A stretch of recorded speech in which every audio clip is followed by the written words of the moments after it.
بالله من الشيطان الرجيم. بسم الله الرحمن الرحيم. الرحمن علم القرآن خلق الإنسان علمه البيان. الشمس والقمر بحسبان والنجم والشجر يسجدان. والسماء رفعها ووضع الميزان ألا تطغوا في الميزان وأقيموا الوزن بالقسط ولا تخسروا الميزان. والأرض وضعها للأنام فيها فاكهة والنخل ذات الأكمام والحب ذو العصف والريحان. فبأي آلاء ربكما تكذبان. خلق الإنسان من صلصال كالفخار وخلق الجان من مارج من نار. فبأي آلاء ربكما تكذبان. رب المشرقين ورب المغربين. فبأي آلاء ربكما تكذبان. مرج البحرين يلتقيان بينهما برزخ لا يبغيان. فبأي آلاء ربكما تكذبان. يخرج منهما اللؤلؤ والمرجان. فبأي آلاء ربكما تكذبان. وله الجوار المنشآت في البحر كالأعلام. فبأي آلاء ربكما تكذبان. كل من عليها فان ويبقى وجه ربك ذو الجلال والإكرام.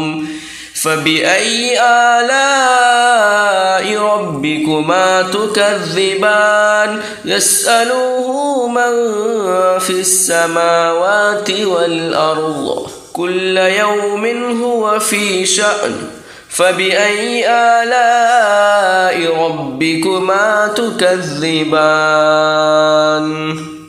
سنفرغ لكم أيها الثقلان. فبأي آلاء ربكما تكذبان. يا معشر الجن والإنس إن استطعتم أن تنفذوا من أقطار السماوات والأرض فانفذوا لا تنفذون إلا بسلطان. فبأي آلاء ربكما تكذبان. يرسل عليكما شواظ من نار ونحاس فلا تنتصران. فبأي آلاء ربكما تكذبان. فإذا انشقت السماء فكانت وردة كالدهان. فبأي آلاء ربكما تكذبان. فيومئذ لا يسأل عن ذنبه إنس ولا جان. فبأي آلاء ربكما تكذبان. يعرف المجرمون بسيماهم فيؤخذ بالنواصي والأقدام. فبأي آلاء ربكما تكذبان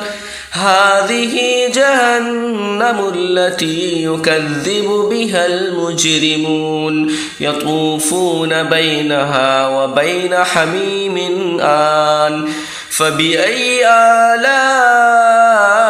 ربكما تكذبان ولمن خاف مقام ربه جنتان فبأي آلاء ربكما تكذبان ذواتا أفنان فبأي آلاء ربكما تكذبان فيهما عينان تجريان فبأي آلاء ربكما تكذبان فيهما من كل فاكهة زوجان فبأي آلاء ربكما تكذبان متكئين على فرش بطائنها من استبرق وجنى الجنتين دان فبأي آلاء ربكما تكذبان فيهن قاصرات الطرف لم يطمثهن إنس قبلهم ولا جان فبأي آلاء ربكما تكذبان كأنهن الياقوت والمرجان فبأي آلاء ربكما تكذبان هل جزاء الإحسان إلا الإحسان فبأي آلاء ربكما تكذبان ومن دونهما جنتان فبأي آلاء ربكما تكذبان مدهامتان فبأي آلاء ربكما تكذبان فيهما عينان نضاختان فبأي آلاء ربكما تكذبان فيهما فاكهة ونخل ورمان فبأي آلاء ربكما تكذبان فيهن خيرات حسان فبأي آلاء ربكما تكذبان حور مقصورات في الخيام فبأي آلاء ربكما تكذبان لم يطمثهن إنس قبلهم ولا جان فبأي آلاء ربكما تكذبان متكئين على رفرف خضر وعبقري حسان فبأي آلاء ربكما تكذبان تبارك اسم ربك ذي الجلال والإكرام أعوذ بالله من الشيطان الرجيم بسم الله الرحمن الرحيم ياسين والقرآن الحكيم إنك لمن المرسلين على صراط مستقيم تنزيل العزيز الرحيم لتنذر قوما ما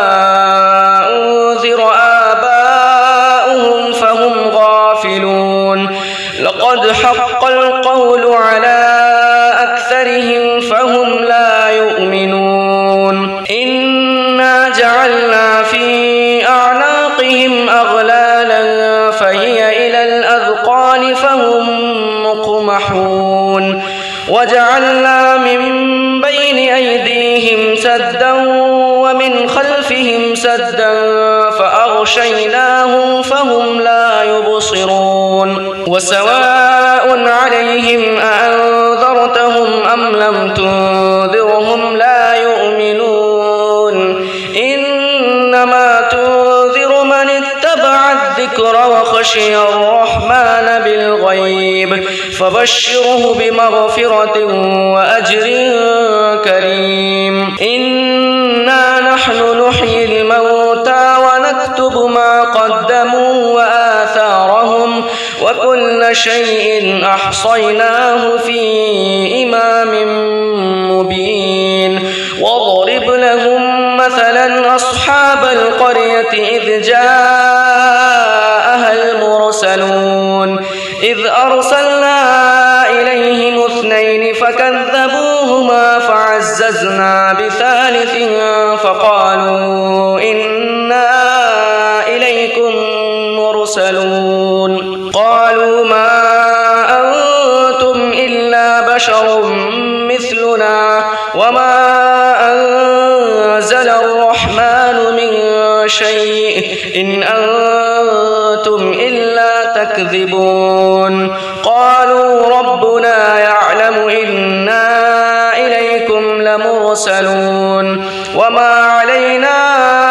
إلا البلاغ المبين قالوا إنا تطيرنا بكم لئن لم تنتهوا لنرجمنكم وليمسنكم منا عذاب أليم قالوا طائركم معكم أئن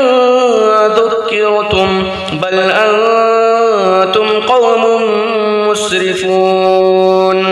وجاء من أقصى المدينة رجل يسعى قال يا قوم اتبعوا المرسلين اتبعوا من لا يسألكم أجرا وهم مهتدون وما لي لا أعبد الذي فطرني وإليه ترجعون أأتخذ من دونه آلهة إن يردني الرحمن بضر لا تغن عني شفاعتهم شيئا ولا ينقذون إني إذا لفي ضلال مبين إني آمنت بربكم فاسمعون قيل ادخل الجنة قال يا ليت قومي يعلمون بما غفر لي ربي وجعلني من المكرمين وما أنزلنا على قومه من بعده من جند من السماء وما كنا منزلين إن كانت إلا صيحة واحدة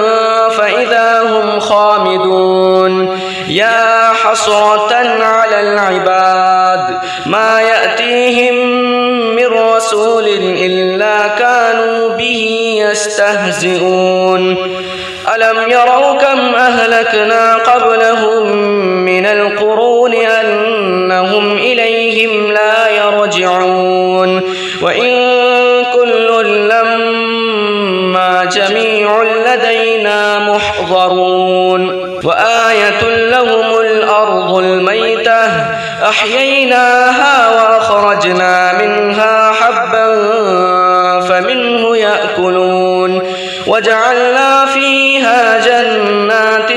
من نخيل وأعناب وفجرنا فيها من العيون ليأكلوا من ثمره وما عملته أيديهم أفلا يشكرون سبحان الذي خلق الأزواج كلها مما تنبت الأرض ومن أنفسهم ومما لا يعلمون وآية لهم الليل نسلخ منه النهار فإذا هم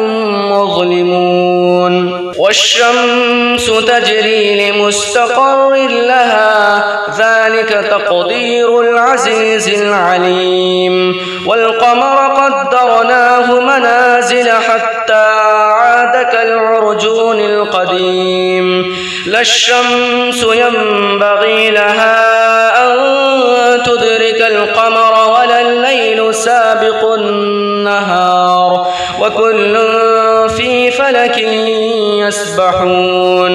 وآية لهم أنا حملنا ذريتهم في الفلك المشحون وخلقنا لهم من مثله ما يركبون وإن نشأ نغرقهم فلا صريخ لهم ولا هم ينقذون إلا رحمة منا ومتاعا إلى حين وإذا قيل لهم اتقوا ما بين أيديكم وما خلفكم لعلكم ترحمون وما تأتيهم من آية من آيات ربهم إلا كانوا عنها معرضين وإذا قيل لهم أنفقوا مما رزقكم الله قال الذين كفروا للذين آمنوا أنطعم من لو يشاء الله أطعمه إن أنتم إلا في ضلال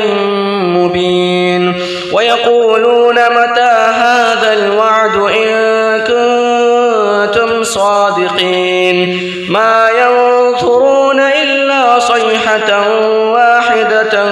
تأخذهم وهم يخصمون فلا يستطيعون توصية ولا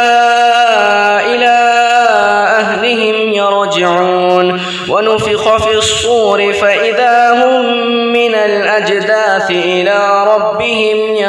ينسلون قالوا يا ويلنا من بعثنا من مرقدنا هذا ما وعد الرحمن وصدق المرسلون إن كانت إلا صيحة واحدة فإذا هم جميع لدينا محضرون فاليوم لا تظلم نفس شيئا ولا تجزون إلا ما كنتم تعملون إن أصحاب الجنة اليوم في شغل فاكهون هم وأزواجهم في ظلال على الأرائك متكئون لهم فيها فاكهة ولهم ما يدعون سلام قولا من رب رحيم وامتازوا اليوم أيها المجرمون ألم أعهد إليكم يا بني آدم ألا تعبدوا الشيطان إنه لكم عدو مبين وأن اعبدوني هذا صراط مستقيم ولقد أضل منكم جبلا كثيرا أفلم تكونوا تعقلون هذه جهنم التي كنتم توعدون اصلوها اليوم بما كنتم تكفرون اليوم نختم على أفواههم وتكلمنا أيديهم وتشهد أرجلهم بما كانوا يكسبون ولو نشاء لطمسنا على أعينهم فاستبقوا الصراط فأنى يبصرون ولو نشاء لمسخناهم على مكانتهم فما استطاعوا مضيا ولا يرجعون ومن نعمره ننكسه في الخلق أفلا يعقلون وما علمناه الشعر وما ينبغي له إن هو إلا ذكر وقرآن مبين لينذر من كان حيا ويحق القول على الكافرين أولم يروا أنا خلقنا لهم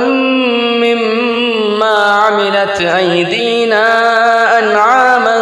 فهم لها مالكون وذللناها لهم فمنها ركوبهم ومنها يأكلون ولهم فيها منافع ومشارب أفلا يشكرون واتخذوا من دون الله آلهة لعلهم ينصرون لا يستطيعون نصرهم وهم لهم جند محضرون فلا يحزنك قولهم إنا نعلم ما يسرون وما يعلنون أولم ير الإنسان أنا خلقناه من نطفة فإذا هو خصيم مبين وضرب لنا مثلا ونسي خلقه قال من يحيي العظام وهي رميم قل يحييها الذي أنشأها أول مرة وهو بكل خلق عليم الذي جعل لكم من الشجر الأخضر نارا فإذا أنتم منه توقدون أوليس الذي خلق السماوات والأرض بقادر على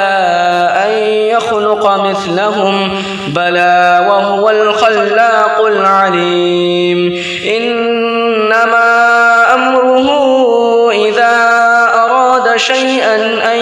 يقول له كن فيكون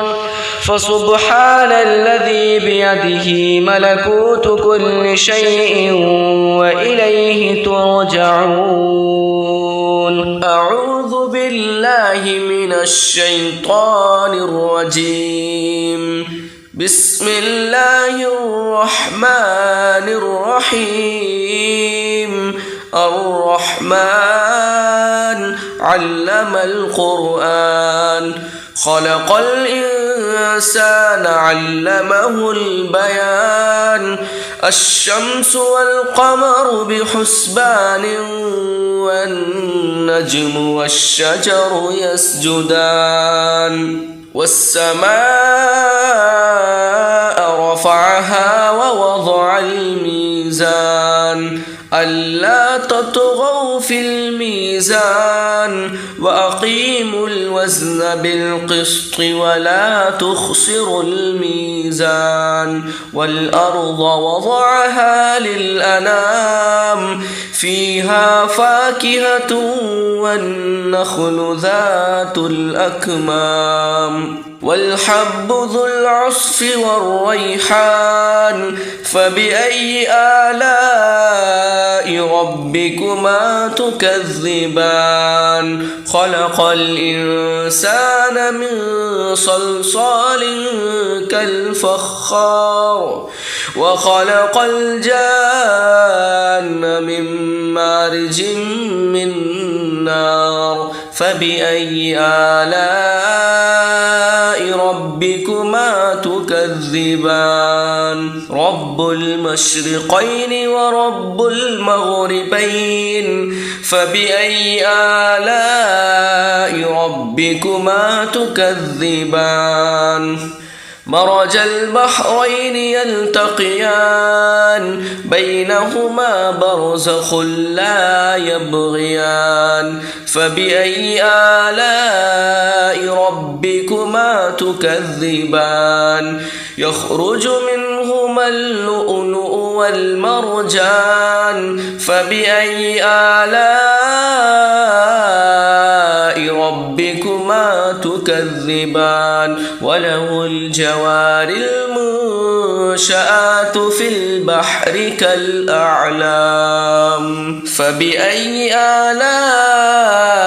ربكما تكذبان كل من عليها فان ويبقى وجه ربك ذو الجلال والإكرام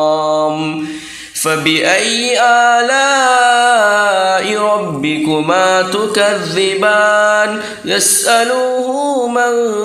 في السماوات والأرض كل يوم هو في شأن فبأي آلاء ربكما تكذبان سنفرغ لكم أيها الثقلان فبأي آلاء ربكما تكذبان يا معشر الجن والإنس إن استطعتم أن تنفذوا من أقطار السماوات والأرض فانفذوا لا تنفذون إلا بسلطان فبأي آلاء ربكما تكذبان يرسل عليكما شواظ من نار ونحاس فلا تنتصران فبأي آلاء ربكما تكذبان فإذا انشقت السماء فكانت وردة كالدهان فبأي آلاء ربكما تكذبان فيومئذ لا يسأل عن ذنبه إنس ولا جان فبأي آلاء ربكما تكذبان يعرف المجرمون بسيماهم فيؤخذ بالنواصي والأقدام فبأي آلاء ربكما تكذبان هذه جهنم التي يكذب بها المجرمون يطوفون بينها وبين حميم آن فبأي آلاء ربكما تكذبان ولمن خاف مقام ربه جنتان فبأي آلاء ربكما تكذبان ذواتا أفنان فبأي آلاء ربكما تكذبان فيهما عينان تجريان فبأي آلاء ربكما تكذبان فيهما من كل فاكهة زوجان فبأي آلاء ربكما تكذبان متكئين على فرش بطائنها من استبرق وجنى الجنتين دان فبأي آلاء ربكما تكذبان فيهن قاصرات الطرف لم يطمثهن إنس قبلهم ولا جان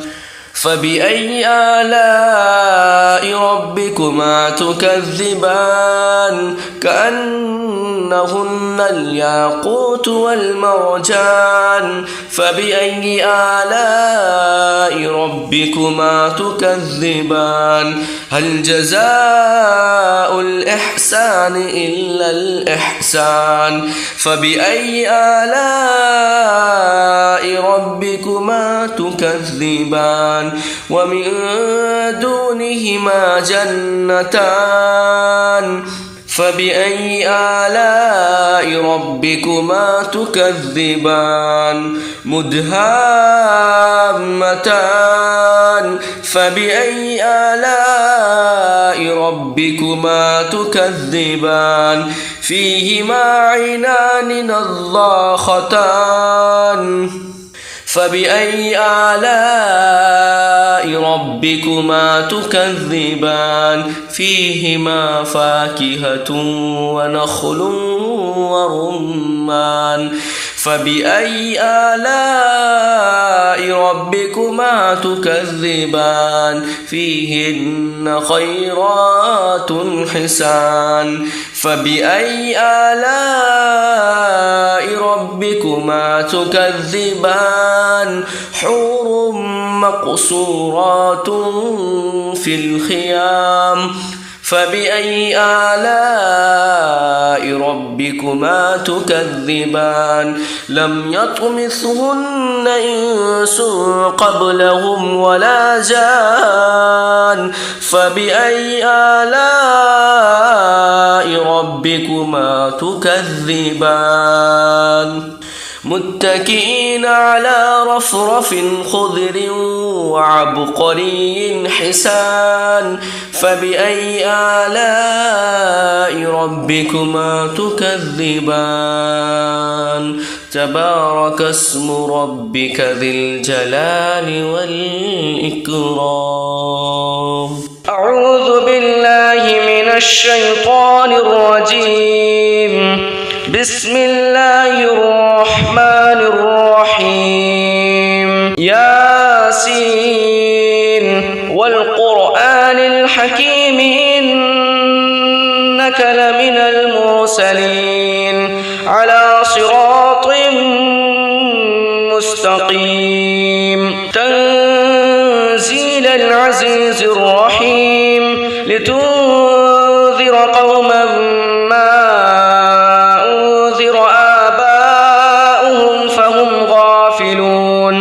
لقد حق القول على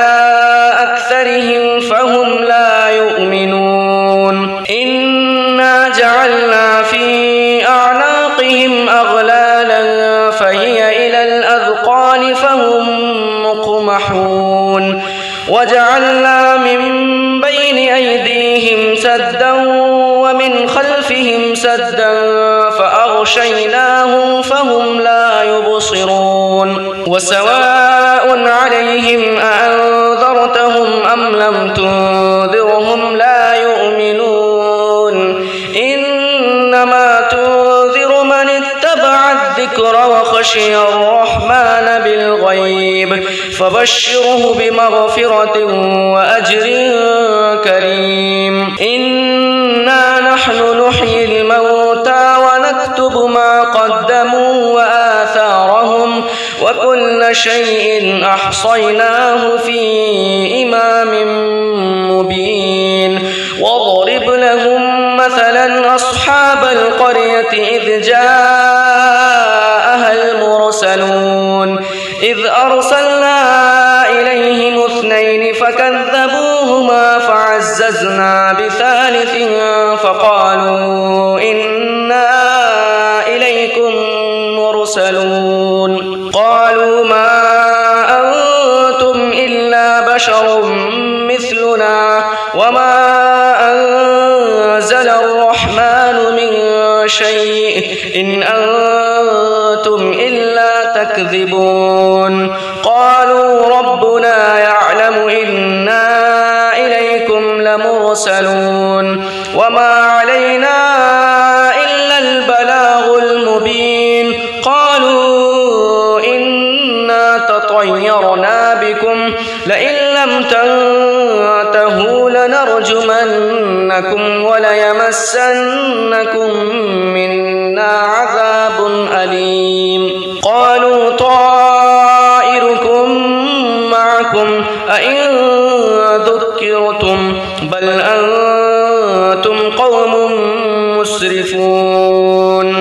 وجاء من أقصى المدينة رجل يسعى قال يا قوم اتبعوا المرسلين اتبعوا من لا يسألكم أجرا وهم مهتدون وما لي لا أعبد الذي فطرني وإليه ترجعون أأتخذ من دونه آلهة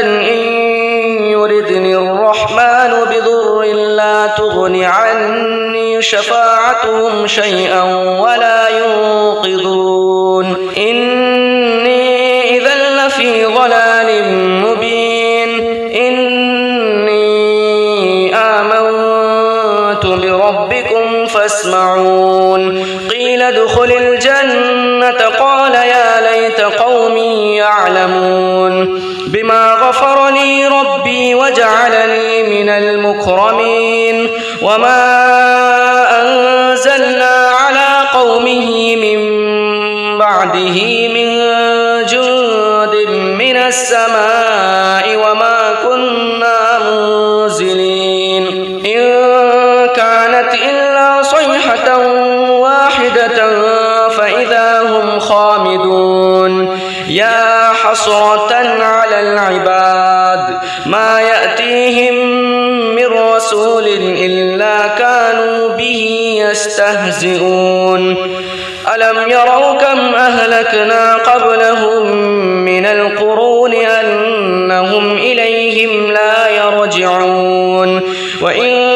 كل لما جميع لدينا محضرون وآية لهم الأرض الميتة أحييناها وأخرجنا منها حبا فمنه يأكلون وجعلنا فيها جنات من نخيل وأعناب وفجرنا فيها من العيون ليأكلوا من ثمره وما عملته أيديهم أفلا يشكرون سبحان الذي خلق الأزواج كلها مما تنبت الأرض ومن أنفسهم ومما لا يعلمون وآية لهم الليل نسلخ منه النهار فإذا هم مظلمون والشمس تجري لمستقر لها ذلك تقدير العزيز العليم والقمر قدرناه منازل حتى عاد كالعرجون القديم لا الشمس ينبغي لها أن تدرك القمر ولا الليل سابق النهار وكل في فلك يسبحون وآية لهم أنا حملنا ذريتهم في الفلك المشحون وخلقنا لهم من مثله ما يركبون وإن نشأ نغرقهم فلا صريخ لهم ولا هم ينقذون إلا رحمة منا ومتاعا إلى حين وإذا قيل لهم اتقوا ما بين أيديكم وما خلفكم لعلكم ترحمون وما تأتيهم من آية من آيات ربهم إلا كانوا عنها معرضين وإذا قيل لهم أنفقوا مما رزقكم الله قال الذين كفروا للذين آمنوا أنطعم من لو يشاء الله أطعمه إن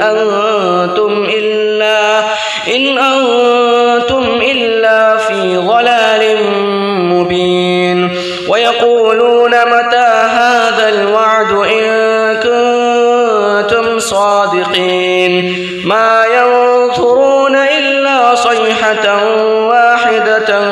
تأخذهم وهم يخصمون فلا يستطيعون توصية ولا إلى أهلهم يرجعون ونفخ في الصور فإذا هم من الأجداث إلى ربهم ينسلون قالوا يا ويلنا من بعثنا من مرقدنا هذا ما وعد الرحمن وصدق المرسلون إن كانت إلا صيحة واحدة فإذا هم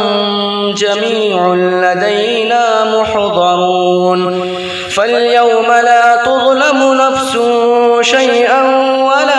تجزون إلا ما كنتم تعملون إن أصحاب الجنة اليوم في شغل فاكهون هم وأزواجهم في ظلال على الأرائك متكئون لهم فيها فاكهة ولهم ما يدعون سلام قولا من رب رحيم وامتازوا اليوم أيها المجرمون ألم أعهد إليكم يا بني آدم ألا تعبدوا الشيطان إنه لكم عدو مبين وأن اعبدوني هذا صراط مستقيم ولقد أضل منكم جبلا كثيرا أفلم تكونوا تعقلون هذه جهنم التي كنتم توعدون اصلوها اليوم بما كنتم تكفرون اليوم نختم على أفواههم وتكلمنا أيديهم وتشهد أرجلهم بما كانوا يكسبون ولو نشاء لطمسنا على أعينهم فاستبقوا الصراط فأنى يبصرون ولو نشاء لمسخناهم على مكانتهم فما استطاعوا مضيا ولا يرجعون ومن نعمره ننكسه في الخلق أفلا يعقلون وما علمناه الشعر وما ينبغي له إن هو إلا ذكر وقرآن مبين لينذر من كان حيا ويحق القول على الكافرين أولم يروا أنا خلقنا لهم مما عملت أيدينا أنعاما فهم لها مالكون وذللناها لهم فمنها ركوبهم ومنها يأكلون ولهم فيها منافع ومشارب أفلا يشكرون واتخذوا من دون الله آلهة لعلهم ينصرون لا يستطيعون نصرهم وهم لهم جند محضرون فلا يحزنك قولهم إنا نعلم ما يسرون وما يعلنون أولم ير الإنسان أنا خلقناه من نطفة فإذا هو خصيم مبين وضرب لنا مثلا ونسي خلقه قال من يحيي العظام وهي رميم قل يحييها الذي أنشأها أول مرة وهو بكل خلق عليم الذي جعل لكم من الشجر الأخضر نارا فإذا أنتم منه توقدون أوليس الذي خلق السماوات والأرض بقادر على أن يخلق مثلهم بلى وهو الخلاق العليم إنما أمره إذا أراد شيئا أن يقول له كن فيكون فسبحان الذي بيده ملكوت كل شيء وإليه ترجعون.